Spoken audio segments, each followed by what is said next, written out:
Art and appearances. These are really important delineations, and they're really important to know. In the Western art world, and this is actually true of many other art worlds, but in the Western art world, the following terms are used to describe visual appearance of artwork: representational, abstract, and non-representational. And I'm going to skip ahead for just a second. So when we get into African culture, for example, and you have uh, these two heads done in the same time frame, right?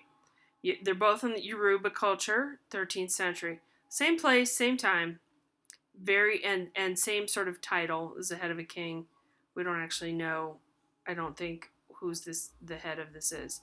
One is representational, one is abstract. Okay, I would say abstraction can still be representational. It is abstracting a face down to, instead of a lip with a very nice form of lip lines and curves and so on, it's just a straight line. Eyes, instead of being almond shaped, are just holes, and the hair or helmet or whatever that is are just some bumps. Okay, no bump of a head, no chin, no nose. A lot of stuff's missing here.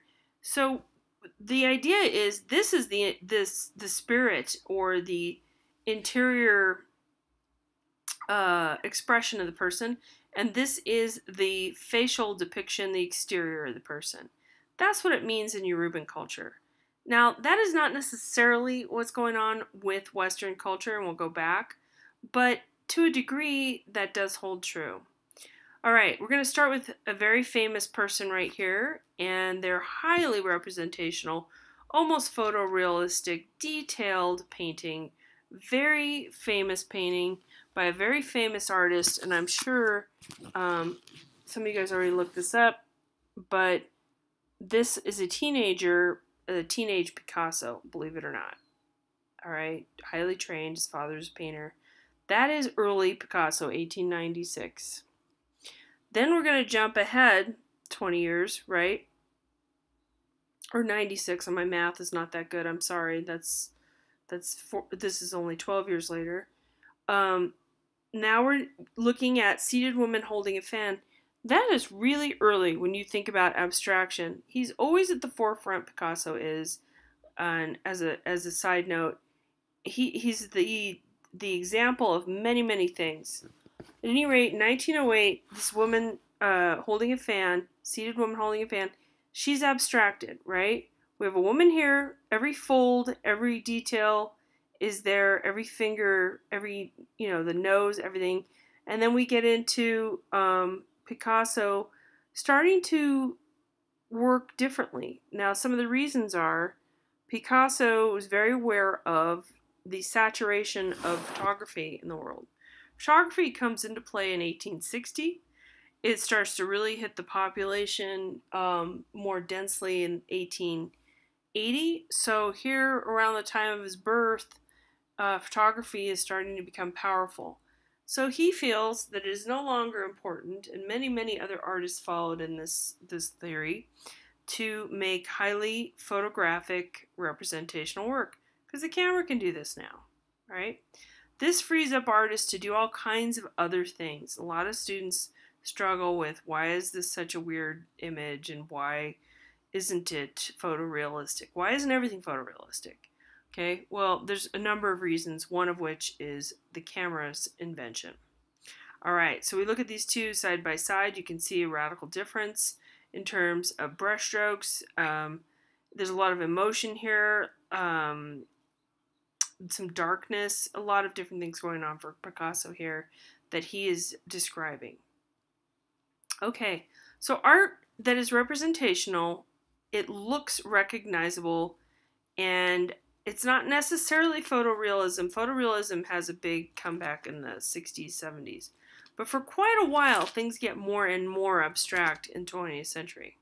There's also trompe-l'oeil. That's this word right here. There's not really an L. It's a weird pronunciation. It's French for fool the eye. And a lot of times when you see those chalk drawings on the ground and they look like a real hole, or they seem like they're actually a sculpture, that's what that is. Naturalistic, that's artwork that is faithful to the visual experience. All right, this is a trompe-l'oeil piece. This is a three-dimensional sculpture.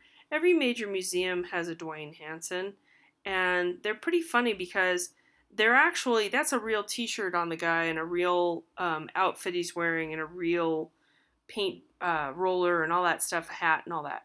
He himself is made out of uh, Bondo, which is an auto body filler, and also a kind of a Hollywood special effects way of casting body parts. So this is a cast of a human, and he stands there in the museum, and you might really think he's in the museum painting the wall.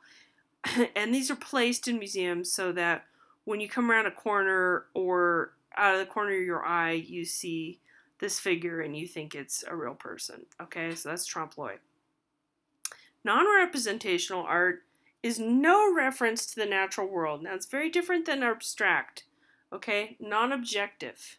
Style refers to characteristics recognized as constant, recurring, and coherent. Okay, that stylistic artwork is different. Sometimes stylistic is more abstracted versus representational. This is a non-representational piece by Tara Donovan. I have to say I was very lucky that I got to work with her helping to assemble, not this one, but a styrofoam cup piece. These are made out of mylar and hot glue. So she's hot gluing this sucker together. It's enormous. It does not represent anything. You might say it's like a molecular structure or something like that, but that's not her intent. She's just making some forms that she just thought were interesting, okay? We talked about these guys. Abstract art distorts, exaggerates, or simplifies. The natural world provides essence or universality. And I'm not gonna go over styles yet. You're gonna write about Louise Bourgeois with this woman with packages.